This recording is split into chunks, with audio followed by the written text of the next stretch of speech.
Hey everyone, Texas Lifestyle Magazine is here with Jonah Kagen. Thanks for being here, Jonah. Oh, thank you for having me.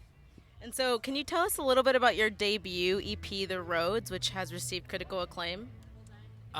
Yeah, that was like the first project that I put out that was starting to head in the sonic direction that I'm sitting in now. I think um, I love that EP. I think it's awesome.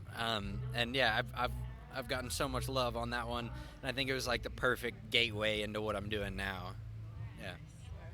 And so, you have mentioned the influence of jazz in your guitar playing. How does that background shape your songwriting process? Um, you know what? I people have asked me that before, and I think it's like I definitely have like a jazz foundation, but I think I don't find myself using necessarily like jazz techniques intentionally or anything like that. I actually intentionally do the opposite of like I don't try to overcomplicate it with theory and things like that. But what it has given me is just like the foundation to be able to do what I want on the guitar, and if there's something that I want to happen that happens in my brain, it's a lot easier for me to like just kind of mess around and get there because of the work that I did when I was a kid. So it definitely has an influence, but it's more of an indirect relationship now. Yeah. That makes sense. And so, how do you feel about the response to your music, especially with over 268 million streams, which is very impressive, by the way? Oh, it's nuts. I have a healthy dose of imposter syndrome for sure, but I'm just so I'm just so grateful. I think about it every day, and I make sure that it's not lost on me, and like make sure I take the time to be like, holy crap, like I can't believe that this is my life. I have the best fake job in the world, and I get to, and I just want to make sure people know that, and all I want to do with my time is to try to give back and show people how grateful I am and how lucky I feel to be here doing this, and I'll be around as long as they'll have me. So We're grateful to have you here. And so, what inspired your hit single, God Needs the Devil? that was a girl. Yeah, I had a yeah, right. No, I think that one is obviously a bit vague in some of the lines, but all of them have specific meaning to me. Um, but yeah, it was. I felt like I had this dependence on this person in a way that like I knew she was bad for me, but I had this very like almost like anything I did without her didn't mean anything, even though I knew she was bad, and it kind of made me think of this like that metaphor of like something that is very clearly bad that you have a dependence on, like whether it's an addiction problem or whatever, and I kind of posed it from an addiction perspective, but it also has like somewhat of a philosophical thing for me because I'm always pondering my own existence and the crises that come with it.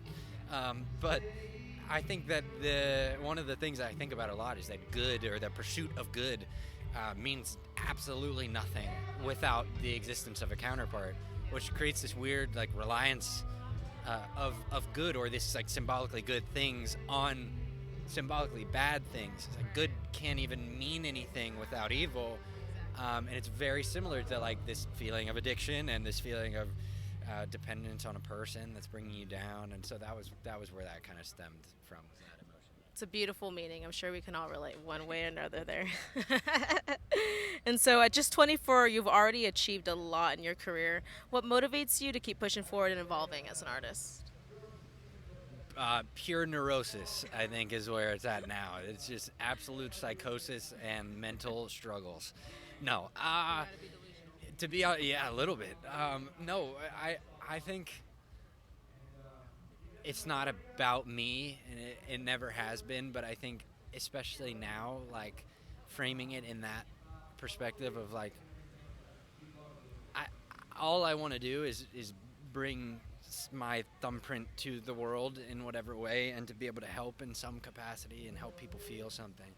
And I want to have this human connection and leave behind some stories that if I died tomorrow, people would have a laugh at my funeral. They would be talking about like, some crazy stuff that I did. Not that I was so successful or that I made so much money, or like that's not what I want. I don't, bless you. And that's not what's sort of driving me to do more. I think it's more so just like I feel the opportunity that I have here to live and to actually like leave a life that means something not just to me but to everyone around me. And that's literally all my focus is on that. Super deep, meaningful. Love that. So you are set to perform here at ACL at the T-Mobile stage. How do you prepare for a festival performance like this, and what can fans expect from your set? I'm really weird with this stuff. I honestly like. I've had. I've rehearsed obviously, and I've played shows and things like that. But I kind of like to just go off the cuff, which is it's weird and it's a little bit stressful leading up to it. But it's also like just sometimes what I do, and so I have like songs prepared and things like that. But I also loop. It's just me on the stage. It's not a band or anything like that. So. In situations like this, you have to try to make it big and something like that. But I can't like prepare what I want to say because I'm not going to say that thing. I'm going to be saying something else, and then I can't even like people are always asking me for a set list, and it's really hard because sometimes I just like make it up as I go.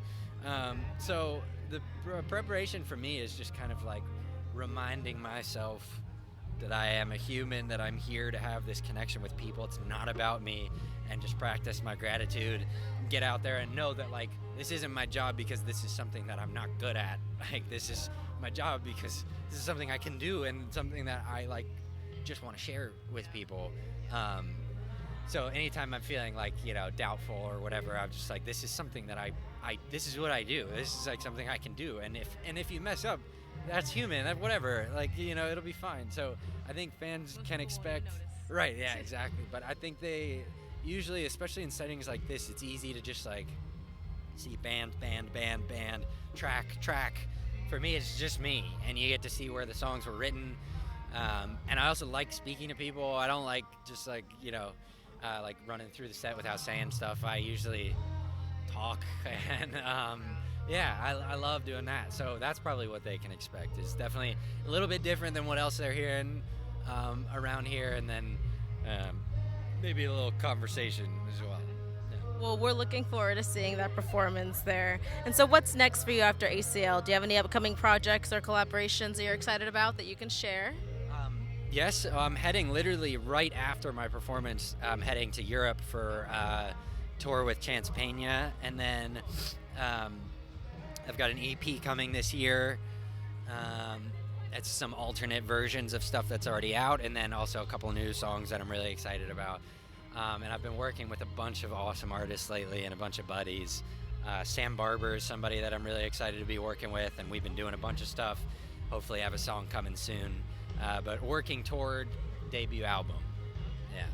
We're looking forward to it. We wish you the best of luck in everything you do, and thank you so much, Jonah, for being here with us today. Have a wonderful time at ACL. Thank you. Thank you.